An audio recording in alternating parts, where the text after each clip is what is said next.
एहि विधि रघुकुल कमल रवि, मगलोगन सुख देत।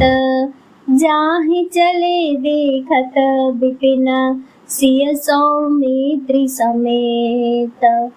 रघुकुल रूपी कमल को खिलाने वाले सूर्य श्री रामचंद्र जी इस प्रकार मार्ग के लोगों को सुख देते हुए श्री सीता जी और लक्ष्मण जी सहित वन को देखते हुए चले जा रहे हैं। आगे राम लखन बने पाछे, तापस वेश विराजत काछे। उभय बीच सिय सोहति कैसे, ब्रह्म जीव बिच माया जैसे। आगे श्री राम जी है, पीछे लक्ष्मण जी सुशोभित है, तपस्वियों के वेश बनाए दोनों बड़ी ही शोभा पा रहे हैं। दोनों के बीच में श्री सीता जी कैसी सुशोभित हो रही है, जैसे ब्रह्म और जीव के बीच में माया। बहुरी कहूँ छवि जसी मन बसई, जनु मधु बदन मध्य रति लसई। उपमा बहुरी कहूँ जिय जोही, जनु बुध विदु बिच रोहिणी सोही।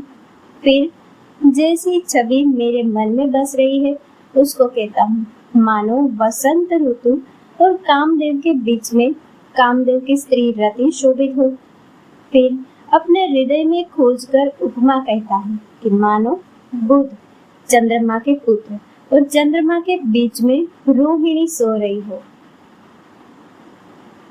प्रभु पद रेख बीच बीच सीता, धरती चरण मग चलती सभीता।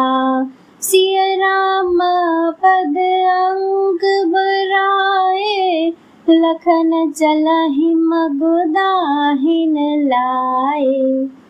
प्रभु श्री रामचंद्र जी के चरण चिन्हों के बीच बीच में पैर रखती हुई श्री सीता जी चिन्हों पर पैर न टिक जाए इस बात डरती हुई मार्ग में चल रही है।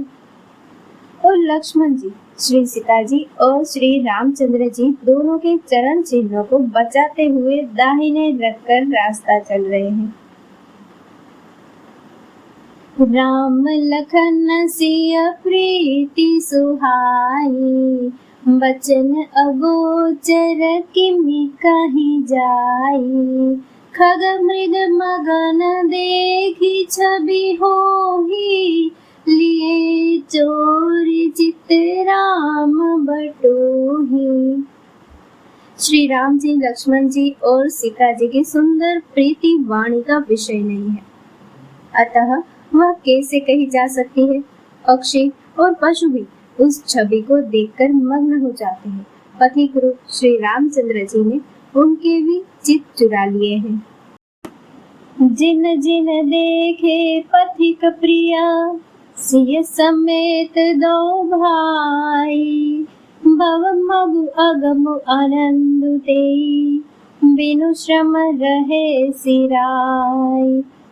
प्यारे पति सीता जी सहित दोनों भाइयों को जिन जिन लोगों ने देखा, उन्होंने भव का अगम मार्ग बिना ही परिश्रम आनंद के साथ तय कर लिया। वे आवागमन के चक्र से सहज ही छूटकर मुक्त हो गए। अजहु जासुर सपने हुकाऊं, बसहु लखनु सिय राम बटाऊं। राम धाम पथ पाए ही सोई, जो पथ पाव कबहु मुनि कोई। आज भी जिसके हृदय में स्वप्न में भी कभी लक्ष्मण सीता राम तीनों बटोही आवसे, तो वह भी श्री राम जी के परम धाम के उस मार्ग को पा जाएंगे जिस मार्ग को कभी कोई बिन नहीं मुनि पाते हैं। तब रघुबीर श्रमित सिय जानी, देखी निकट बटु शीतल पानी। तह बसी कंद मूल फूल फल खाए, प्रात नहाय चले रघुराई। तब श्री रामचंद्र जी सीता जी को थकी हुई जानकर और समीप ही एक बड़ का वृक्ष और ठंडा पानी देखकर उस दिन वहीं ठहर गए। कंद मूल फल खाकर प्रातः काल स्नान करके श्री रघुनाथ जी आगे चले। देखत बन सरसेल सुहाए, वाल्मीकि आश्रम प्रभु आए।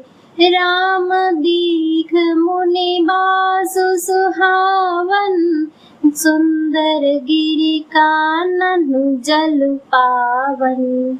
सुंदर वन, तालाब और पर्वत देखते हुए प्रभु श्री रामचंद्र जी वाल्मीकि जी के आश्रम में आए। श्री रामचंद्र जी ने देखा कि मुनि का निवास स्थान बहुत सुंदर है, जहाँ सुंदर पर्वत, वन और पवित्र जल है।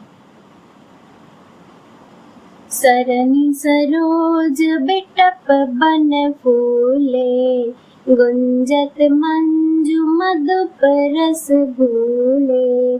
खग मृग विपुल कोलाहल करहि, विरहित बैर मुदित मन चरहि।